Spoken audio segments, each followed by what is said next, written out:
Hello students, welcome back to my YouTube channel biology with Sandeep Tandon sir. आज इस video के अंतर्गत हम 12th class RBSE board model paper 2022 शुरू करने जा रहे हैं, जिसके अंतर्गत आज का हमारा पहला मॉडल पेपर रहेगा।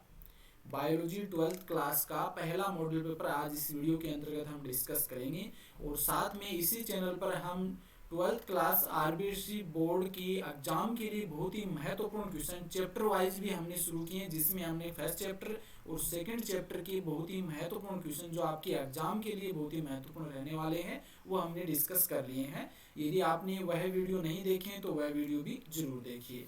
आज इस वीडियो के अंतर्गत हम पहला मॉडल पेपर लेकर के आ रहे हैं, जो कि हमारी आरबीएसई बोर्ड माध्यमिक शिक्षा बोर्ड के द्वारा बनाया गया है। जो सैंपल पेपर है वही आज इस वीडियो के अंतर्गत हम डिस्कस करेंगे, जिससे कि आपको समझ में आ जाएगा कि किस प्रकार के क्वेश्चन है वो आपके एग्जाम में पूछे जाने हैं, और इसी के आधार पर हम नेक्स्ट डेली एक मॉडल पेपर वो लेकर के आने हैं। और इसलिए आप इस वीडियो पर लगातार जुड़े रहिए, जिससे कि आपको इन मॉडल पेपर का लाभ मिल सके। तो आइए शुरू करते हैं। माध्यमिक शिक्षा बोर्ड राजस्थान अजमेर, इस माध्यमिक शिक्षा बोर्ड राजस्थान अजमेर की द्वारा ये मॉडल पेपर सैंपल पेपर बनाया गया है। मॉडल प्रश्न पत्र उच्च माध्यमिक परीक्षा 2022, विषय है जीव विज्ञान और क्लास कक्षा है 12th। समय आपका रहेगा 2 घंटे 45 मिनट और पूर्णांक रहेगा, मैक्सिमम मार्क रहेंगे 56 यानी 56 नंबर। कुछ दिशा निर्देश हैं वो भी आपको ध्यान में रखने, यहीं पर मैं आपको बता देता हूँ। परीक्षार्थी सर्वप्रथम अपने प्रश्न पत्र पर नामांक अनिवार्यता लिखे, यानी कि आपके रोल नंबर लिखने हैं। सभी प्रश्न करने अनिवार्य हैं। प्रत्येक प्रश्न का उत्तर दी गई उत्तर पुस्तिका में ही लिखे।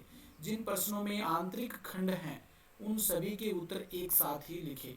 प्रश्न पत्र के हिंदी पर अंग्रेजी रूपांतरण में किसी प्रकार की त्रुटि या अंतर या विरोधाभास होने पर हिंदी भाषा के प्रश्न को सही माना जाएगा। ये हमें यहाँ पर ध्यान में रखने हैं। तो ये आरबीएसई बोर्ड के द्वारा कुछ दिशा निर्देश हैं। आपके जब मेन एग्जाम होगा 25 मार्च से आपके एग्जाम होने हैं, तो उसमें भी आपको ये मुख्य जो दिशा निर्देश हैं ये वहाँ पर मिलने वाले हैं।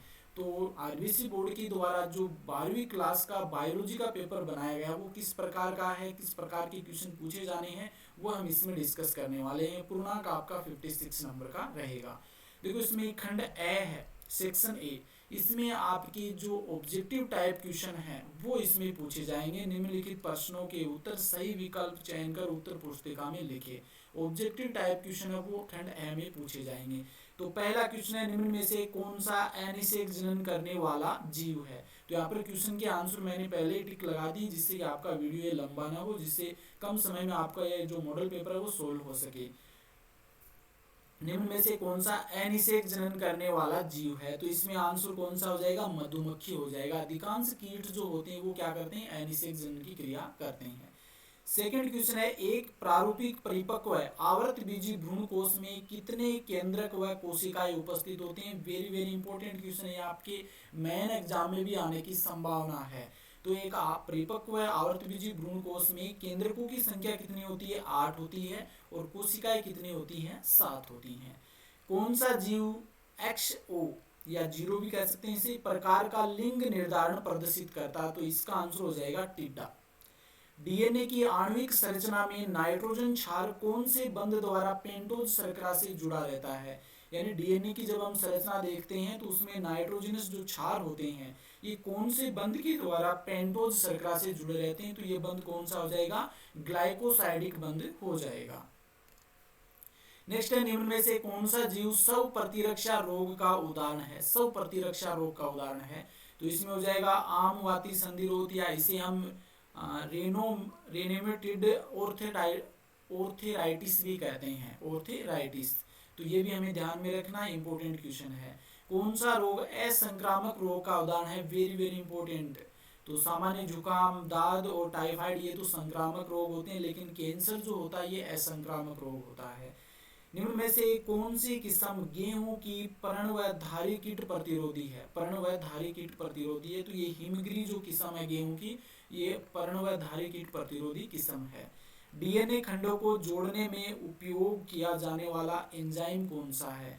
तो ये क्वेश्चन भी आपके बोर्ड के एग्जाम में छपने वाला क्वेश्चन है। तो इसका आंसर हो जाएगा डीएनए लाइगेज एंजाइम जो होता है ये डीएनए खंडे को जोड़ने का कार्य करता है। बीटी कपास में समाविष्ट किए गए क्राइजीन कौन से हैं? बीटी कपास वेरी वेरी इंपॉर्टेंट क्वेश्चन है, बोर्ड के एग्जाम में छपने वाला क्वेश्चन है।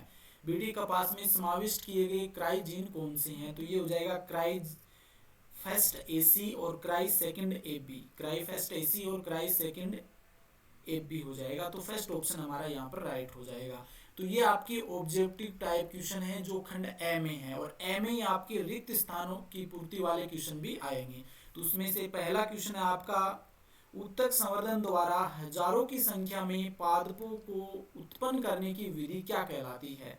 उत्तक संवर्धन द्वारा हजारों की संख्या में पादपों को उत्पन्न करने वाली विधि खाली स्थान कहलाती थी। ये हो जाएगा सूक्ष्म प्रवर्धन, या इसे हम बोलते हैं माइक्रो प्रोपेगेशन।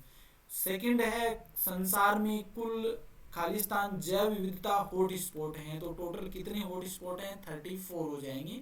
संसार में कुल 34 जैव विविधता हॉट स्पॉट हैं। नेक्स्ट है, मानव जीनोम के बहुत बड़े भाग का निर्माण खाली स्थान द्वारा होता है। तो मानव जीनोम के बहुत बड़े भाग का निर्माण है वो पुनरावर्ती अनुक्रम द्वारा होता है, पुनरावर्ती अनुक्रम द्वारा होता है। नेक्स्ट है, औषधि पोषक चक्र के भंडार धरती के किस स्थान पर मिलते हैं? औषधि पोषक चक्र के भंडार धरती के खाली स्थान में स्थित होते हैं। तो ये पटल में स्थित होते हैं। जो तलछटी होती है, धरती की जो तलछटी होती है उस पटल में ये औषधि पोषक चक्र के भंडार मिलते हैं। तो इस प्रकार से खंड ए में आपकी ऑब्जेक्टिव टाइप क्वेश्चन आएंगे और साथ में रिक्त स्थान वाले क्वेश्चन भी पूछे जाएंगे। नेक्स्ट आते हैं, निम्न प्रश्नों के उत्तर एक शब्द व एक पंक्ति में दीजिए। तो ये आपकी अति लघुतरात्मक क्वेश्चन के अंतर्गत आ जाते हैं। तो यहाँ पर हम इनकी जो आंसर है वो डिस्कस नहीं करेंगे, क्योंकि करेंगे तो बहुत ही बड़ा वीडियो हो जाएगा। इनके आंसर आप देख लीजिए। जिस क्वेश्चन का आंसर आपको नहीं मिलेगा वो कमेंट बॉक्स में जरूर बताइएगा, मैं आपको उसका आंसर बता दूंगा। तो ये अभी जितने भी क्वेश्चन आए कितने नंबर के हैं? एक एक नंबर के क्वेश्चन होने वाले हैं। और ये भी आपके जो अति लघुतरात्मक क्वेश्चन है ये भी किसके? एक एक नंबर के क्वेश्चन होने वाले हैं और खंड ए में ही पूछे जाएंगे ये आपसे। पहला क्वेश्चन है, संलग्नता को परिभाषित कीजिए। संलग्नता को परिभाषित कीजिए। दूसरा है, बिंदु उत्परिवर्तन से उत्पन्न एक रोग का नाम लिखिए। बिंदु उत्परिवर्तन से उत्पन्न एक रोग का नाम लिखिए। थर्ड है, प्रतिरक्षा की परिभाषा लिखिए। प्रतिरक्षा की परिभाषा। फोर्थ है, विषाणु मुक्त पादप तैयार करने के लिए पादप का कौन सा भाग अधिक उपयुक्त है तथा क्यों? वेरी वेरी इंपॉर्टेंट क्वेश्चन है, ये आपके एग्जाम में छपाया जा सकता है। विषाणु मुक्त पादप तैयार करने के लिए पादप का कौन सा भाग अधिक उपयुक्त है और क्यों? वैद्युत कण संचलन को परिभाषित कीजिए। जेल इलेक्ट्रोफोरेसिस को डिफाइन करना है। पारजीवी जंतु को परिभाषित कीजिए। ट्रांसजेनिक एनिमल्स को डिफाइन करना, ट्रांसजेनिक एनिमल। नेक्स्ट है, नेट प्राथमिक उत्पादक से आप क्या समझते हैं? नेट प्राइमरी प्रोडक्टिविटी, नेट प्राथमिक उत्पादक से आप क्या समझते हैं? नेक्स्ट है, बाह्य स्थानीय व स्वस्थानीय संरक्षण का एक उदाहरण दीजिए। एक्स-सिटू एंड इन-सिटू कंजर्वेशन का एक उदाहरण देना है। और ये आपके जितने भी क्वेश्चन यहाँ पर कितने हैं? 8 क्वेश्चन हैं। ये 8 क्वेश्चन आपके एक एक नंबर के होने वाले। यहाँ पर आगे नंबर भी आपके दे रखे हैं। तो ये आपके हो गए खंड ए में ऑब्जेक्टिव टाइप, रिक्त स्थान और एक पंक्ति वाले यानी अति लघुतरात्मक क्वेश्चन। अब आते हैं खंड बे की बात करते हैं, सेक्शन बी की। इसमें लघु उत्तरीय प्रश्न आएंगे और उत्तर सीमा आपकी रहेगी 50 शब्दों की। लघुतरात्मक क्वेश्चन इसमें पूछे जाएंगे और प्रत्येक क्वेश्चन आपका 1.5 नंबर का होगा। बंदे दंपतियों को संतान पाने हेतु सहायता देने वाली 3 विधियों के नाम लिखिए। इंपॉर्टेंट क्वेश्चन है ये भी। यौन संचालित रोगों के संपर्क में आने से बचने के लिए अपनाए जाने वाले 3 उपाय सुझाइए। यौन संचालित रोगों के संपर्क में आने से बचने के लिए अपनाए जाने वाले 3 उपाय सुझाइए। कायिक संकरण को उदाहरण सहित परिभाषित कीजिए। कायिक संकरण, somatic hybridization with example define करना है। एकल कोशिका प्रोटीन से आप क्या समझते हैं? उदाहरण द्वारा स्पष्ट कीजिए। एकल कोशिका प्रोटीन से आप क्या समझते हैं? उदाहरण द्वारा स्पष्ट कीजिए। प्रतिकृतिन का उद्भव क्या है? What is the origin of replication? Replication का उद्भव क्या है? ये भी 1.5 नंबर का क्वेश्चन है। बायोरिएक्टर से आप क्या समझते हैं? आनुवांशिक रूपांतरित फसलों के उत्पादन के कोई 3 लाभ लिखिए। वेरी वेरी इंपॉर्टेंट क्वेश्चन है, छपने वाला क्वेश्चन है ये। आनुवांशिक रूपांतरित फसलों के उत्पादन के लिए कोई 3 लाभ लिखिए। ये भी आपका 1.5 नंबर का क्वेश्चन रहेगा और ये खंड ब के अंतर्गत पूछे जाने वाले क्वेश्चन है। नेक्स्ट है बीटी आविश के रव्वे कुछ जीवाणुओं द्वारा उत्पादित किए जाते हैं, यह रवे उन्हें नुकसान क्यों नहीं पहुंचाते हैं। तो ये भी इंपॉर्टेंट क्वेश्चन है। बीटी जो कपास है इससे संबंधित आपका एक क्वेश्चन है वो एग्जाम में जरूर पूछा जाएगा। प्राथमिक उत्पादकता को परिभाषित कीजिए, प्राइमरी प्रोडक्टिविटी। नेक्स्ट है ऊर्ध्ववर्ती व अधोवर्ती पारिस्थितिकी पिरामिड में अंतर लिखिए। इंपॉर्टेंट है ये भी, ऊर्ध्ववर्ती और अधोवर्ती पारिस्थितिकी पिरामिड में अंतर लिखिए।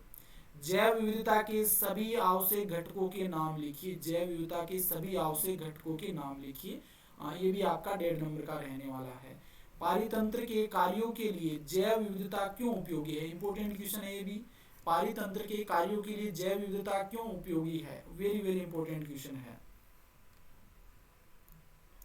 तो ये आपके खंड ब में क्वेश्चन पूछे जाएंगे, अति लघुतरात्मक क्वेश्चन, जो कि प्रत्येक क्वेश्चन आपका 1.5 नंबर का होगा।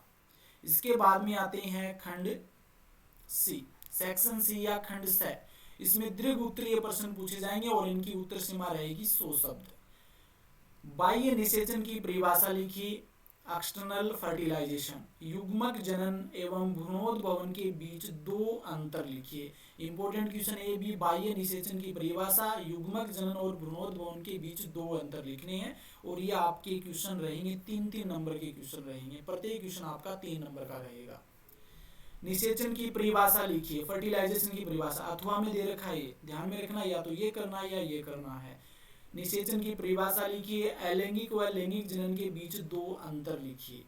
ये भी आपका 3 नंबर का रहने वाला है। तो दोनों ये अथवा में दे रखे हैं, दोनों आपको ध्यान में रखने, क्योंकि वेरी वेरी इंपॉर्टेंट क्वेश्चन है ये। डाउन सिंड्रोम गुणसूत्रीय विकार का कारण व 2 लक्षण लिखिए। आपके एग्जाम में छपने वाला क्वेश्चन है ये, डाउन सिंड्रोम गुणसूत्रीय विकार का कारण और 2 लक्षण लिखने हैं। 3 नंबर का क्वेश्चन रहेगा। अथवा में इस प्रकार से भी आ सकता है, ये डाउन है तो ये टर्नर सिंड्रोम गुणसूत्रीय विकार का कारण व 2 लक्षण लिखिए। या तो आपके डाउन सिंड्रोम पूछा जा सकता है या टर्नर सिंड्रोम, दोनों में से एक आपके जरूर आ जाएगा। और एक होता है क्लाइनफेल्टर सिंड्रोम, वो भी इंपॉर्टेंट है। 3 नंबर का एक क्वेश्चन रहेगा। नेक्स्ट है जलवाहित एक रोग का नाम लिखिए तथा इसकी रोकथाम के लिए आप क्या उपाय अपनाएंगे। 3 नंबर का क्वेश्चन रहेगा ये भी। मलेरिया रोग जनक का नाम लिखिए तथा इसकी रोकथाम के लिए आप क्या उपाय अपनाएंगे। ये भी 3 नंबर का रहेगा और ये भी आपके एग्जाम में छपने वाला क्वेश्चन है, मलेरिया रोग। ये आपका सेक्शन खंड 6 हो जाएगा। इसमें आपका प्रत्येक क्वेश्चन रहेगा 3 नंबर का, उत्तर सीमा 100 शब्द रहेगी। इसके बाद में आता है खंड द यानी कि सेक्शन डी और निबंधनात्मक प्रश्न है। आपकी उत्तर सीमा भी यहाँ पर 100 शब्द रहने वाले हैं। क्वेश्चन नंबर इसमें फर्स्ट है, त्रिक संलयन क्या है।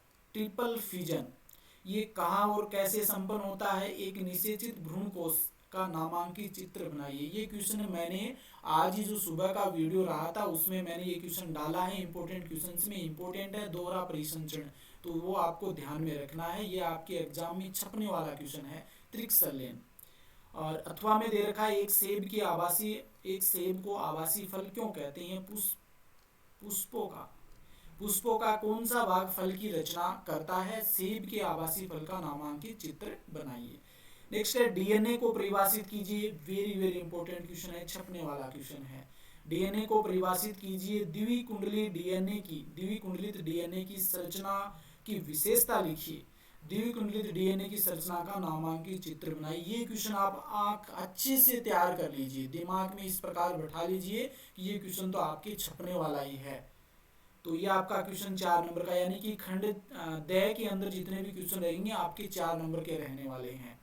और यहाँ पर अथवा में दे रखा है, डीएनए कुंडली के पैकेजिंग को परिभाषित कीजिए। रूपांतरित सिद्धांत के जीव रासायनिक लक्षण लिखिए। न्यूक्लियोसोम का नामांकित चित्र बनाइए। तो ये क्वेश्चन आप अच्छे से ध्यान में रख लेना, दोनों ही क्वेश्चन बहुत ही महत्वपूर्ण आपके एग्जाम में सीधे के सीधे छपने वाले हैं। तो ये बोर्ड माध्यमिक शिक्षा बोर्ड के द्वारा जो सैंपल पेपर मॉडल पेपर बनाया गया वो पेपर मैंने आज इस वीडियो के अंतर्गत आपको बताया है। और इसी प्रकार से जो हमारा नेक्स्ट वीडियो रहेगा उसमें हम मॉडल पेपर हम बनाएंगे और उसमें ऐसे क्वेश्चन डालने वाले हैं जिसमें आपके एग्जाम में बहुत ही हेल्पफुल रहने वाले हैं।